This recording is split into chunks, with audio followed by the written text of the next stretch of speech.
खैर मकदम है आपका समय न्यूज नेटवर्क में और आप देख रहे हैं 24 घंटे का उर्दू न्यूज चैनल आलमी समय। हालत हाजरा के साथ हाजिर हूं मैं खालिद रजा खान। दिल्ली के वज़ीर-ए-आला अरविंद केजरीवाल तो अपना इलाज करवाकर फिट हो गए हैं, लेकिन अभी उन्हें पार्टी के अंदर और बाहर चल रही जंग का सामना करना है। एक तरफ अपोजिशन पार्टियों का स्टिंग तो दूसरी तरफ पार्टी में मचा खलफशार। क्या केजरीवाल इन सारे मुद्दों को सुलझा पाएंगे? क्या प्रशांत भूषण और योगेंद्र यादव पार्टी में बने रहेंगे या फिर दीगर पार्टियों की तरह आम आदमी पार्टी में भी दाखिली जमहूरियत खत्म हो जाएगी?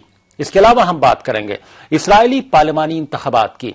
इसराइल में मंगल के रोज पार्लियामेंट के लिए पोलिंग हुई। इंतखाबात में अहम मुकाबला लिकूद पार्टी के बेंजामिन नेतन्याहू और ज़ायनिस्ट यूनियन के इसहाक हर्ज़ोग के बीच है। हर्ज़ोग का खानदानी पसमंजर फिलिस्तीनी और मिस्री है। इस इंतखाबात में इसहाक हर्ज़ोग की पार्टी को अरब अक़लियतों का भी साथ मिल रहा है। अमेरिका और पूरे मशरिक़ वुस्ता की नजर इसराइली पार्लिमानी इंतखाबात पर टिकी हुई है। अगर इसहाक हर्ज़ोग जीत जाते हैं तो क्या फिलिस्तीन के तई इसराइल की पॉलिसी कुछ बदलेगी?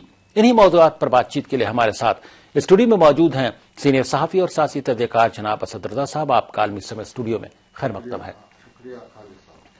इनके अलावा हमारे साथ जब आम आदमी पार्टी के सिलसिले में बात कर रहे होंगे कि वहां दाखिली जमहूरियत बाकी रहेगी या नहीं, तो हमारे साथ फोन लाइन के जरिए गुफ्तगू में शामिल हो रहे होंगे आम आदमी पार्टी के तर्जुमान प्रबल प्रताप सिंह और चंद दीगर पार्टी के लीडरान भी गुफ्तगू में शामिल हो रहे होंगे। और जब हम इसराइल के में हुए पार्लिमानी इंतखाबात के सिलसिले में और उसके नतायज और फिलिस्तीन के बारे में बातचीत कर रहे होंगे तो हमारे साथ फोन लाइन के जरिए दिल्ली के जामिया मिलिया इस्लामिया की अकेडमी ऑफ इंटरनेशनल स्टडीज में एसोसिएट प्रोफेसर और इंटरनेशनल अफेयर्स के माहिर डॉक्टर मोहम्मद सोहराब साहब भी गुफ्तगू में शामिल हो रहे होंगे। तो आइए शुरू करते हैं अपना खुसूसी प्रोग्राम हालात हाजरा।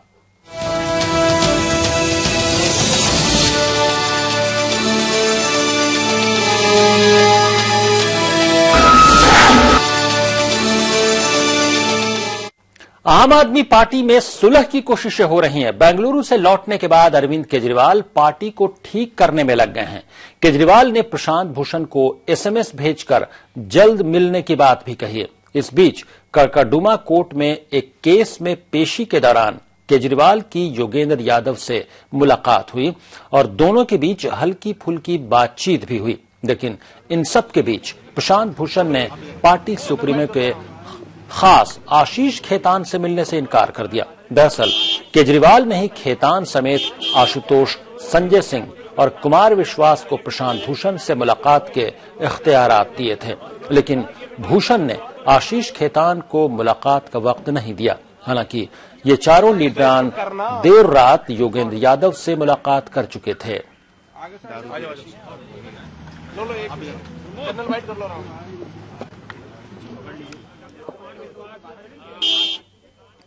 मैंने कहा ना कि अच्छी बातचीत हुई।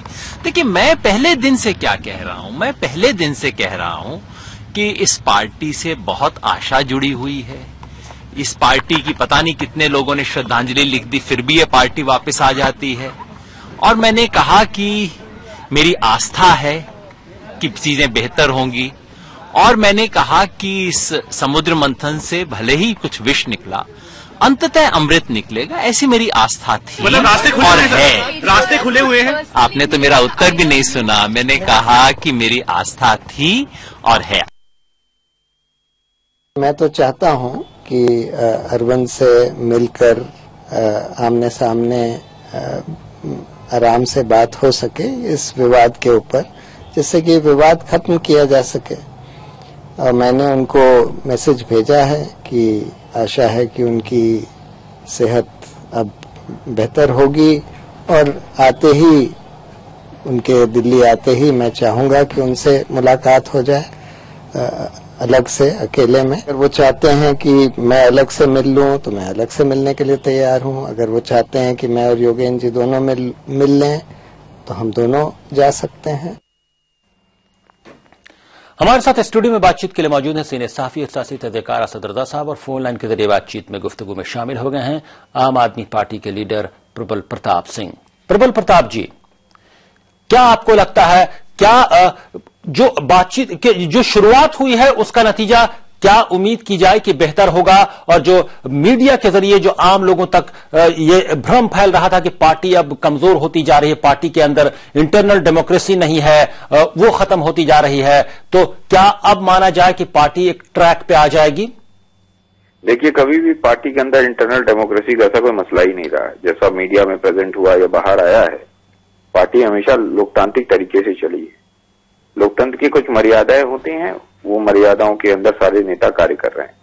और जो अभी पीएससी की मीटिंग भी हो रही है, बाकी जो मीटिंग्स हो रही हैं, पार्टी की बेहतरी के लिए सारी चीजें नेता बैठे हुए हैं, सब साथी हैं पार्टी। और मैं आपको आश्वासन देता हूं, और आपके माध्यम से आम आदमी पार्टी के साथ तमाम कार्यकर्ता और जो लोग समर्थक हैं जनता को, आम आदमी पार्टी जनता की बेहतरी के लिए और जनता को राज दिलाने के लिए ये कार्य हमेशा करती रहेगी। और आम आदमी पार्टी के नेताओं का कोई इश्यूज नहीं है, ये मैं आपको फिर से बता रहा हूँ जी। कोई इशू नहीं था तो इतनी मीडिया में बातें आ कैसे गई? तमाम लोग मीडिया के जरिए एक दूसरे पर हमला कर रहे थे, जो तमाम लीडर। कह रहा हूँ, मैं एक बात कह रहा था, मेरा स्टैंड बहुत, जब भी आपसे मेरा इंटरव्यू हुआ है, जब से मेरी बात हुई है, जी, मैंने हमेशा आपसे कहा, शायद आप अगर मेरा रिकॉर्ड बाद में पहले भी चलाएं, ये कुछ साजिश थी आम आदमी पार्टी के खिलाफ, अरविंद केजरीवाल के खिलाफ जी।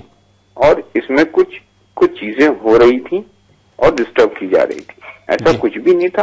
अरविंद केजरीवाल सर्वमान्य नेता हैं, हमारे पार्टी के सारे नेता सम्मानित हैं, सब आपस में समझदार हैं और जनता के हित के लिए सब लोग आए हैं। यहाँ पे सब लोग कुछ न कुछ छोड़ के आए हैं जी। यहाँ पे एक कार्यकर्ता है, वो अपने जीवन में बहुत सारी चीजें, अपने कैरियर को छोड़ के आया है। मैं स्वयं अपना बिजनेस छोड़ा हूँ, बाकी लोग हैं, तमाम ऐसे लोग हैं, तमाम समस्याओं को, तो यहाँ पे कोई क्लैश नहीं है किसी चीज का जी। हमारा पहला उद्देश्य है जनता के हित की, इसीलिए आप देख रहे हैं हमारी सरकार बनी है, तो हमने जो वादा किया बिजली और पानी का, पहले हमने वो किया है जी। बाकी चीज वादे को हम पूरा करने पे लगे हुए हैं। हमारे सारे नेता बैठेंगे, बातें रखी जाएंगी। इंटरनल डेमोक्रेसी इसी को तो कहते हैं जी, बातें सब लोग कह रहे हैं डेमोक्रेसी की। अब कांग्रेस और बीजेपी जी, ये अच्छी बात है जो आप बोल रहे हैं कि इंटरनल डेमोक्रेसी है और वो रहेगी, है ना डेमोक्रेसी जी। हमारी पार्टी में डेमोक्रेसी। लेकिन प्रशांत भूषण और योगेंद्र यादव का मामला मीडिया के जरिए इतना उछला कि आपके पार्टी के लीडरान संजय सिंह और दूसरे लीडरान भी मीडिया के जरिए एक दूसरे को बात कहने लगे। देखिए, ये बातें तो देखिए लोकतंत्र का हिस्सा है। अगर पार्टी में बातें रखने के बावजूद अगर नेता मिल रहे हैं, दूरियां नहीं ना हमारी पार्टियों में। कल ही आपने देखा कि हमारे सारे पार्टी के नेता एक साथ बैठ के बातें की। हमारी पार्टी में कुछ दिक्कत नहीं है, ये दिक्कत बनाई जा रही दिक्कत है नहीं हमारी पार्टी में जी जी। हमारी पार्टी डेमोक्रेटिक है और ये डेमोक्रेसी का सबसे बड़ा उदाहरण है जी। कांग्रेस और बीजेपी में क्या इस तरह की चीजें पॉसिबल हैं? नहीं हो सकती जी। ये पार्टी नए तरीके की है, नया चीज होती है और इसलिए डेमोक्रेसी में विचारों का संघर्ष है, विचार होते रहते हैं, मत है, हम अपना मत रखते हैं, वो अपना मत रखते हैं जी जी। ये तो मत तो रखा जा सकता है ना जी। मत रखने की आजादी, इसी को तो डेमोक्रेसी कहते हैं जी। कैसे कि इंटरनल डेमोक्रेसी क्या कांग्रेस और बीजेपी में पॉसिबल है? नहीं है जी। होता तो अभी तक वो सारे नेता निकाले जा चुके होते कांग्रेस और भारतीय जनता पार्टी के जी। आम आदमी पार्टी एक ऐसी पार्टी है जिसके अंदर नहीं जी। अगर जो डिफरेंसेस सतह पर नजर आ रहे थे, अगर वो दूर हो जाते हैं और पार्टी यूनाइटेड मैं आपको बता रहा हूँ, ये अच्छी बात है। हमारी पार्टी डेमोक्रेटिक पार्टी है और मैं जनता को बता रहा हूँ कि जिन उद्देश्यों को लेकर हमने आम आदमी पार्टी बनाई है, जिन उद्देश्यों को लेकर आंदोलन उस पर अभी सारे नेता उस पर लगे हुए हैं जी। सबकी अपनी है, सब अपना कार्य कर रहे हैं, सबका एक ही अर्जुन की तरह एक ही तीर पर निशाना लगाए हुए हैं कि जनता की भलाई और देश में संविधान की रक्षा के लिए लड़ाई लड़ते रहेंगे, अंतिम व्यक्ति की चिंता कर रहे हैं जी जी। आप फोन लाइन पर बने रहे। प्रबल प्रताप जी हमारे साथ स्टूडियो में मौजूद हैं, senior journalist, political analyst Asad Raza साहब। असद रजा साहब, जो बात प्रबल प्रताप जी बोल रहे हैं कि इंटरनल डेमोक्रेसी है और वो रहेगी, और उसी के तहत ये जो डिफरेंस ऑफ ओपिनियन है वो सामने आ रहा था, इसका मतलब ये नहीं कि पार्टी टूट जाएगी या इंटरनल डेमोक्रेसी खत्म हो गई। और क्या माना जाए, क्या इंटरनल डेमोक्रेसी है? ये हम मानते हैं, तो क्या बाहर मीडिया के जरिए एक दूसरे पर हमला करना, जुबानी जंग शुरू करना ये जायज था तब? देखिए, इख्तिलाफात, मतभेद ये तो जमहूरियत की निशानी है। डेमोक्रेसी में इख्तिलाफात भी होते हैं, एक दूसरे के खिलाफ जो है वो राय भी रख सकते हैं, तो ये तो सही है। लेकिन इस इख्तिलाफ, राय या मतभेद को हम ये शक्ल दे दें कि हम में लड़ाइयां हो जाएं, एक दूसरे से टूट फूट हो जाए, ये सब जो है ये गलत है। अब अगर केजरीवाल साहब आ गए हैं और वो प्रशांत भूषण जी से या योगेंद्र यादव जी से बात करते हैं और जो इख्तलाफात हैं उन पर उन्हें कम करने की और दूर करने की कोशिश करते हैं, तो ये एक अच्छी बात है, क्योंकि आवाम की तवक्कुआत बहुत ज्यादा है आम आदमी पार्टी से। और मैं समझता हूं कि इख्तलाफात की वजह से आम आदमी पार्टी जिन चीजों पर अमल कर रही, जिन प्रोग्राम पर, उन पर बुरा असर नहीं पड़ना चाहिए। जी जी, इसलिए मैं समझता हूं कि अरविंद केजरीवाल साहब ये अपना इलाज करा के तो आए हैं, लेकिन वो पार्टी में जो इख्तलाफात का मर्ज पैदा हो गया था और मीडिया में आने लगे थे इख्तलाफात बहुत बढ़ चढ़ के, तो उस मर्ज का भी वो इलाज जरूर करेंगे। जी, प्रबल प्रताप जी, क्या इसको यही माना जाए जो योगेंद्र यादव कह रहे हैं कि जो डिफरेंसेस हैं वो हैं और ये समुद्र मंथन की तरह उसमें से विष कुछ जरूर निकला है, जहर जरूर निकला है, लेकिन आखिरकार अमृत ही सबके सामने आएगा? देखिए, जब तक डेमोक्रेसी, इंटरनल डेमोक्रेसी की भारतीय लोकतंत्र में, लोकतांत्रिक जब भी कोई संगठन होगा तो उसके अंदर तो मंथन होगा ना जी, और मंथन होगा तो नई चीजें आएंगी जी, मतांतर भी होंगे जी, क्योंकि इस तरह के डिस्कशंस कभी पहले हुआ करते थे आजादी के समय में कांग्रेस में।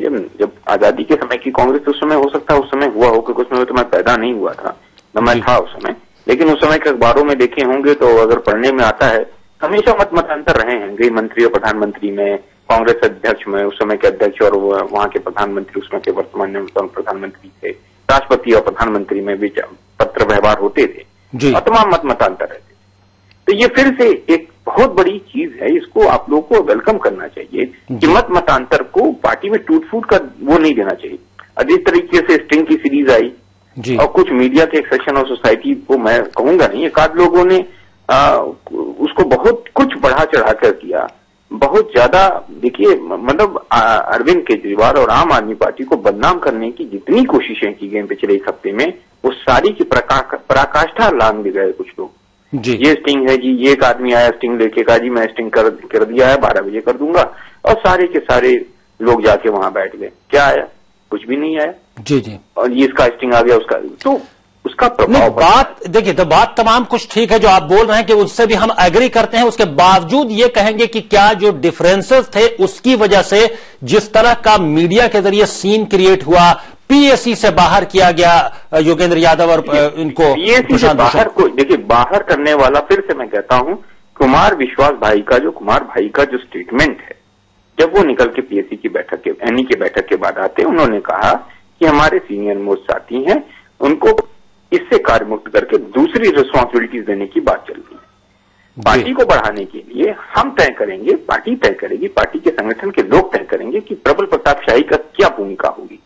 भूमिका होगी कि आपसे बात करनी है, कि भूमिका होगी कि कुछ और करना है। प्रबल प्रताप की भूमिका होगी गोरखपुर में काम करेंगे, प्रबल प्रताप की भूमिका होगी कि लखनऊ में काम करेंगे। सपोज कीजिए गोरखपुर से हटाकर लखनऊ काम करने, तो ये थोड़ी पार्टी ने गोरखपुर से हटा दिया, ये हुआ कि लखनऊ की रिस्पॉन्सिबिलिटी दे दी या कोई और रिस्पॉन्सिबिलिटी। तो पार्टी की बढ़ोतरी के लिए, पार्टी की बेहतरी के लिए बहुत सारी चीजें करनी पड़ती है। जी जी, इस चीज को अन्यथा न लेना चाहिए। यही तो मैं कह रहा कि कुछ चीजों में हमको अभी भी मैच्योर होके सोचना समझना पड़ेगा, तब जाके आधी सच्चाई हम क्या हो रहा है हिंदुस्तान के अंदर, अभी बहुत सारी चीजें आधी सच्चाई, आधा ट्रुथ हिंदुस्तान की जनता को बताया जा रहा है। ये सबसे खतरनाक पहलू है। और गांधी जी ने इसके बारे में अपनी सत्याग्रह किताब में लिखा भी है।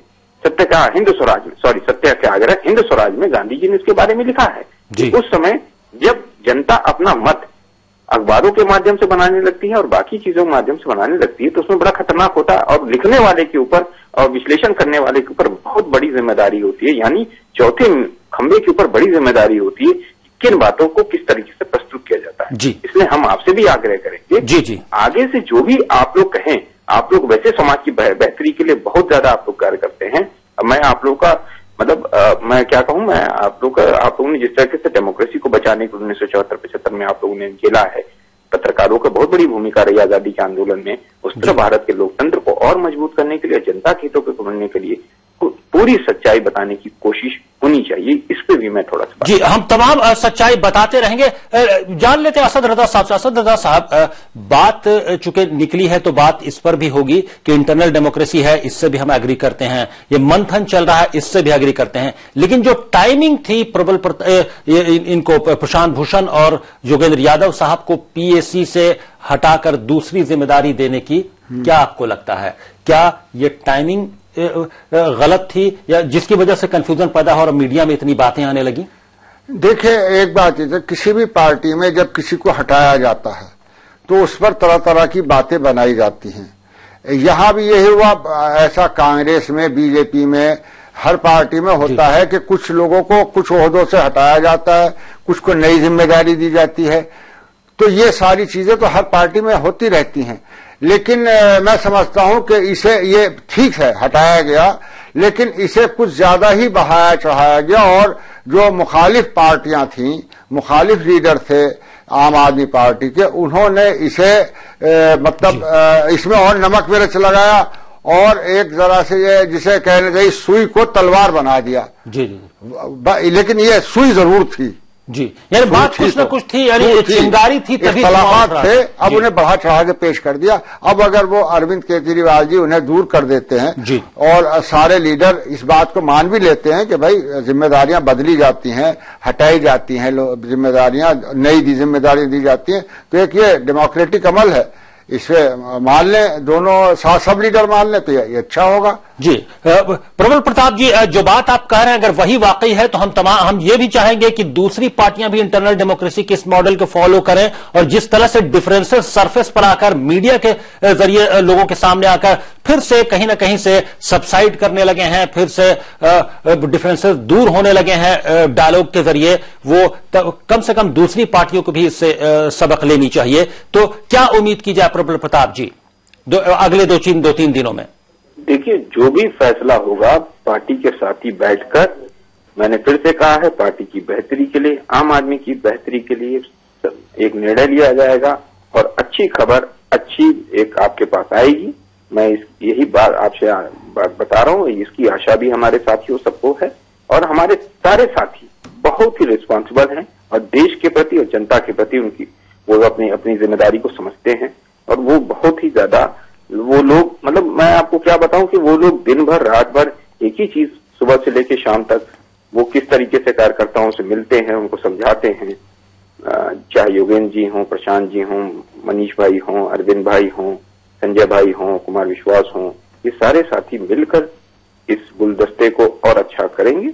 ये चीज हम तमाम लोग उम्मीद करते हैं कि जिस इंटरनल डेमोक्रेसी की बात हो रही है और जिस डायलॉग की बात हो रही है, डिफरेंसेस की बात हो रही है, उसके बाद अल्टीमेटली कहीं ना कहीं से पार्टी यूनाइटेड रहेगी और इंटरनल डेमोक्रेसी कायम रहेगी और दूसरे लोगों को भी, हमारी पार्टी यूनाइटेड थी, यूनाइटेड है, यूनाइटेड रहेगी जी। हमारी पार्टी में कहीं टूट फूट नहीं हुई जी। हमारी पार्टी से कुछ लोग होते हैं जो चले जाते हैं, बाहर जाके बातें करते हैं, जैसे तमाम लोग पार्टियों से बाहर गए, उस समय किसी बीजेपी में ज्वाइन किए हैं, तो वो बीजेपी में अपनी नौकरी बचा रहे, अपनी नौकरी वो उनको इसीलिए रखा गया कि आम आदमी पार्टी को टारगेट करते रहे।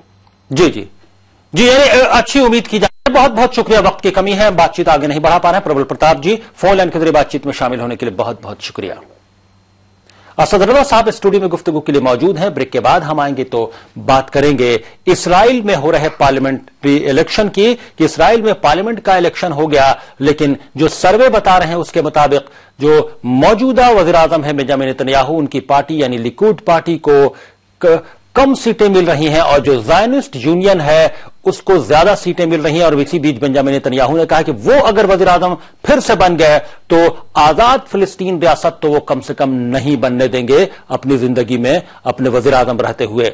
और ये माना जा रहा है ज़ायनिस्ट पार्टी का जो मौक़िफ़ है, उनके जो लीडर हैं, वो कहीं ना कहीं से फिलिस्तीन को मिलाकर, जो अरब वहां पर आबादी है उसको मिलाकर चलना चाहते हैं। और इससे क्या वहां की सियासत में तब्दीली आएगी, क्या वाकई कोई भी पार्टी जीते फिलिस्तीन के मुतालिक मौक़िफ़ में तब्दीली आएगी, इसके तमाम पहलुओं पर गुफ्तगू करेंगे। और गुफ्तगू में हमारे साथ दिल्ली से फोन लाइन के जरिए शामिल हो रहे होंगे Jamia Millia Islamic academy of international studies में एसोसिएट प्रोफेसर और आलमी उमूर के माहिर डॉक्टर मोहम्मद सोहराब साहब से फौरन हाजिर होते हैं।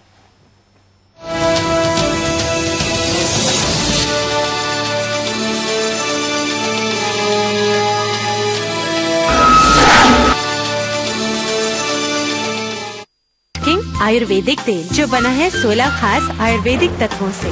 रखे मेरे बालों का ख्याल और बाल रहे लंबे, काले और घने। Kesh King, the king of hair oil.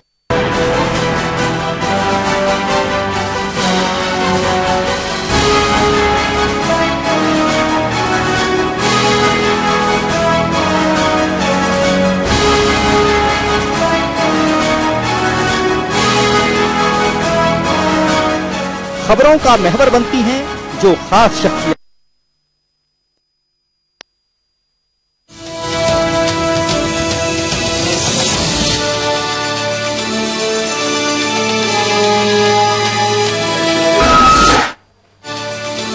Break के बाद आलमी समय में आपका फिर खैर मकदम है। आप देख रहे हैं हमारा खुसूसी प्रोग्राम हालात हाज़रा। स्टूडियो में गुफ्तगू के लिए मौजूद हैं सीनियर सहाफ़ी और सियासी तहज़ीरकार असद रज़ा साहब, और इस सेगमेंट में फोन लाइन के जरिए दिल्ली से गुफ्तगू में शामिल हो रहे हैं जामिया मिलिया इस्लामिया के एकेडमी ऑफ इंटरनेशनल स्टडीज में एसोसिएट प्रोफेसर और इंटरनेशनल अफेयर्स के माहिर डॉक्टर मोहम्मद सोहराब साहब। इसराइल में पार्लियामेंट के लिए मंगल के रोज पोलिंग हुई। इंतखाबी अमल में दर्जनों छोटी बड़ी सियासी पार्टियां हिस्सा ले रही हैं, लेकिन अहम मुकाबला लिकूड पार्टी के बेंजामिन नेतन्याहू और ज़ायनिस्ट यूनियन के इसाक हर्ट्ज़ॉग के बीच है। हर्ट्ज़ॉग का खानदानी पसमंजर फिलिस्तीनी और मिस्री है। इस इंतखाब में इसहाक हर्ट्ज़ॉग की पार्टी को अरब अक़लियतों का भी साथ मिल रहा है। अरब इसराइलियों ने बड़ी तादाद में इसहाक हर्ट्ज़ॉग को वोट किया है। अगर वोटिंग की तादाद बढ़ती है तो बेंजामिन नेतन्याहू की कुर्सी जाना तय है। इंतखाबी सर्वे भी बता रहे हैं कि इस बार ज़ायनिस्ट यूनियन के इसहाक हर्ट्ज़ॉग मुल्क के अगले वज़ीर-ए-आज़म बन सकते हैं। अमेरिका और पूरे मशरिक़ वुस्ता की नजर इसराइली पार्लिमानी इंतखाबात पर टिकी हुई हैं।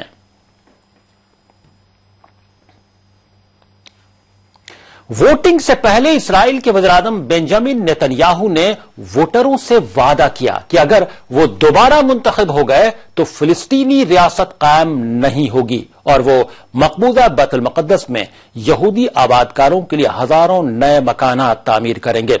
नेतन्याहू ने एक इंटरव्यू में कहा कि मकबूजा फिलिस्तीनी इलाकों से अगर इसराइल का इनखला होता है तो उस पर इस्लामी इंतहापसंद कब्जा कर लेंगे। उन्होंने एक सवाल के जवाब में कहा कि फिलिस्तीनी रियासत कायम नहीं होगी। दूसरी तरफ नेतन्याहू ने मकबूजा बैतुल मुक़द्दस में यहूदी आबादकारों की बस्ती में तकरीर करते हुए कहा कि फिलिस्तीन को मशक़ी अल-कुद्स को अपनी रियासत का दारुल हुकूमत बनाने की इजाजत भी नहीं दी जाएगी।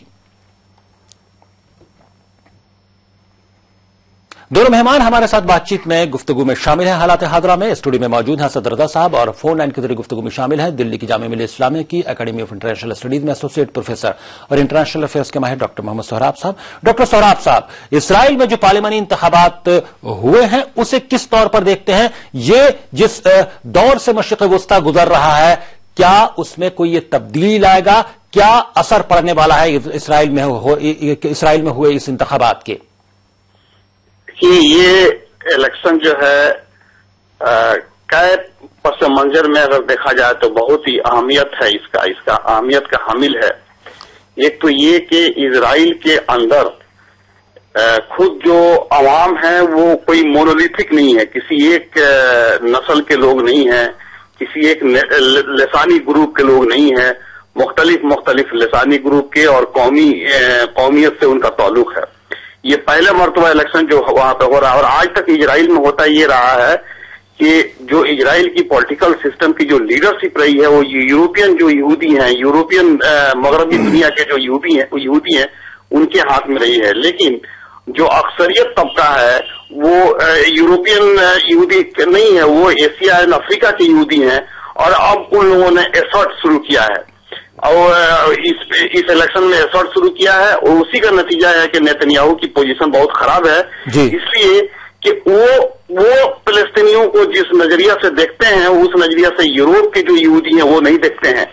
जो एशिया और अफ्रीका के जो यहूदी हैं वो फिलिस्तीनियंस के साथ, अरबों के साथ, वो अपने पुरानी और तारीखी रवायत के साथ मिलजुल कर रहना चाहते हैं। उनके अंदर इस तरह की फीलिंग पैदा हुई है जिसकी वजह से वो इस वक्त इजराइल की इलेक्शन बहुत ही अहमियत अख्तियार कर लिया है। दूसरी बात यह है कि इस वक्त नेतन्याहू के ज़ेरे क़यादत जो इजराइल के ताल्लुक है, खासकर जो ताल्लुकात है अमेरिका से और खासकर स्टेट डिपार्टमेंट से, यानी प्रेसिडेंट से, वो आज तक उतना खराब कभी नहीं रहा है। जी जी। तो ये इजराइल के आम यहूदियों में इस बात की तशवीश पाई जाती है, उनको इस बात का एहसास है कि बगैर अमेरिका और बरतानिया के ताउन के बगैर वो एक पल भी जिंदा नहीं रह सकते हैं। जी जी। उनको ये मालूम है कि वो जो इजराइल की जो रियासत है वो नाजायज औलाद है अमेरिका एंड ब्रिटेन की, वो इस इनलिजिटिमेट औलाद होने का एहसास उनको है।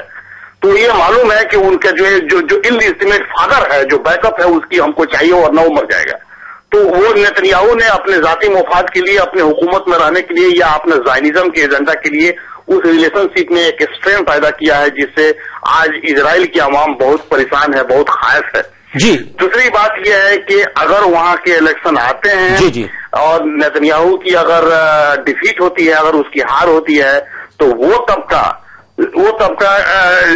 सामने आएगा, यानी उसके हाथ में पावर जाएगा जो कहीं ना कहीं अमन के रास्ते पर चलने की ख्वाब देख रहा है। उसको ये मालूम है कि ये ऑक्यूपेशन जो है बहुत दिनों तक। जी, लेकिन सोहराब साहब, सवाल ये है कि आमतौर पर यह तस्वुर किया जाता है कि हुकूमतें बदल जाएं, भले ही जो इंतखाबात होते हैं पार्लियामानी किसी मुल्क के, जो आमतौर पर जो आसपास के ममालिक को लेकर या जो कुछ बड़े मामले हैं, बड़े मुद्दे हैं, उनको लेकर मौकिफ में तब्दीली नहीं आती है। तो ज़ायनिस्ट यूनियन अगर हुकूमत में आती है, इसाक हर्ट्जॉग अगर हुकूमत में आते हैं, वो वज़ीर आज़म बनते हैं, तो क्या इस तरह की बुनियादी तब्दीली आ जाएगी? जो बात बेंजामिन नेतन्याहू कह रहे हैं, अभी दोहरा रहे हैं कि वो फिलिस्तीनी रियासत नहीं बनने देंगे, वो अल-कुद्स पर फिलिस्तीनियों का कब्जा या इख्तियार नहीं होने देंगे, वैसे में क्या उसको बदल पाना ज़ायनिस्ट यूनियन के लिए आसान होगा? ये आप जो कह रहे हैं वो अपने जगह पर हकीकत है, लेकिन आज की जो सियासी जो हालात है इजराइल के अंदर,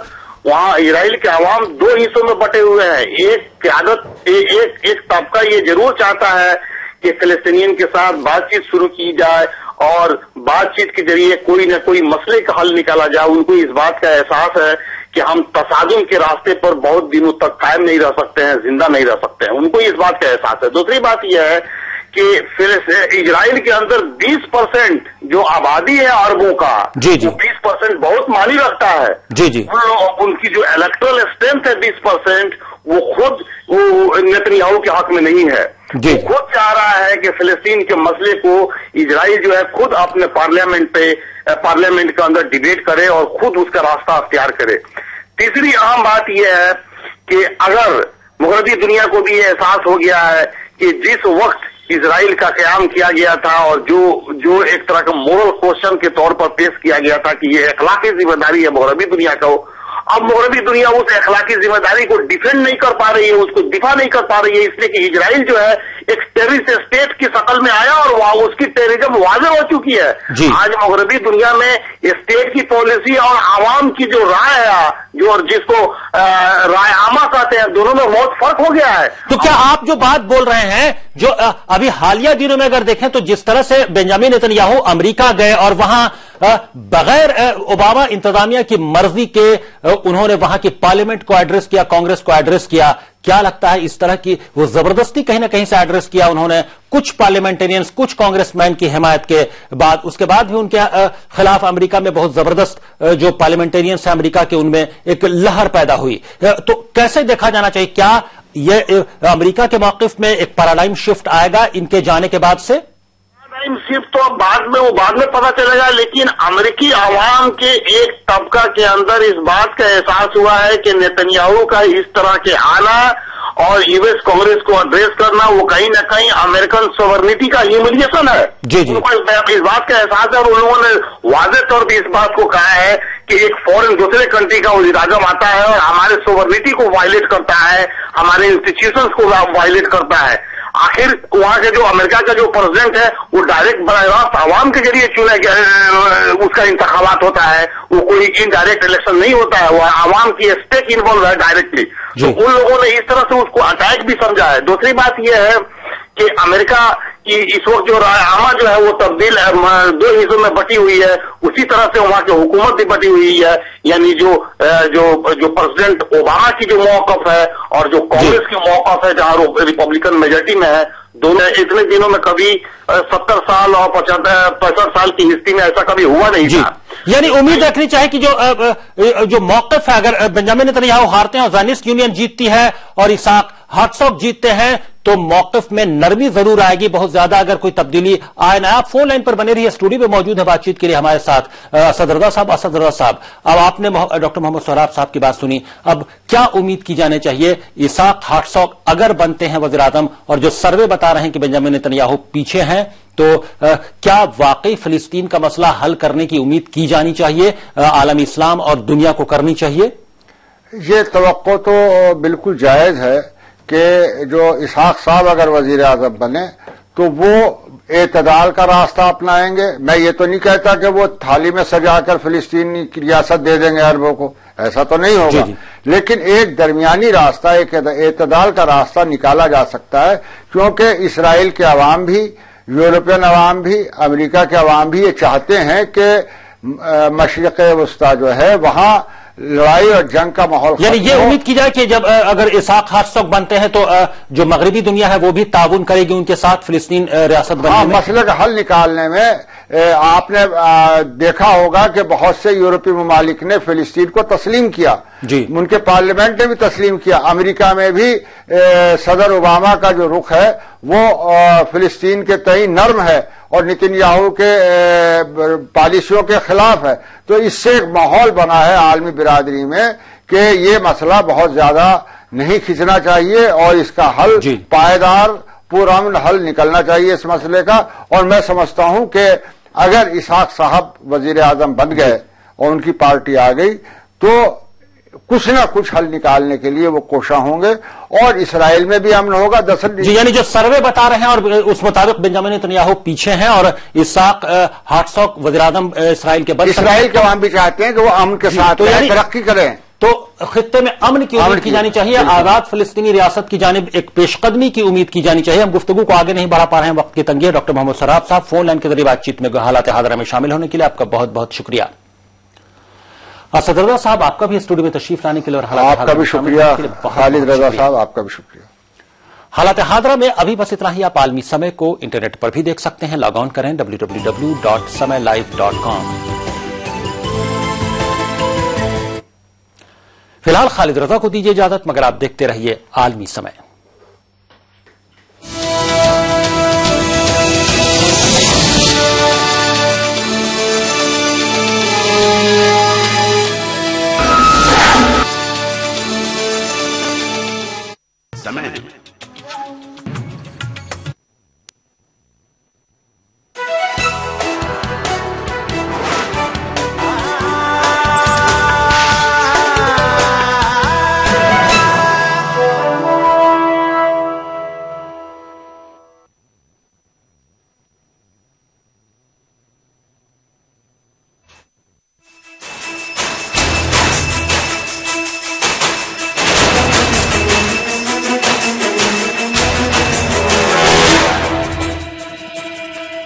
आदाब, यह है समय न्यूज नेटवर्क और आप देख रहे हैं आलमी समय 24 घंटे का उर्दू न्यूज चैनल। मैं हूं इमरान खान, आईने आलम के साथ।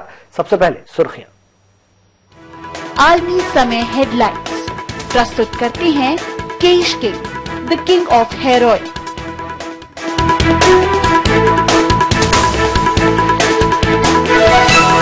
जनूबी सूडान में फौज और बाजुओं में खूनी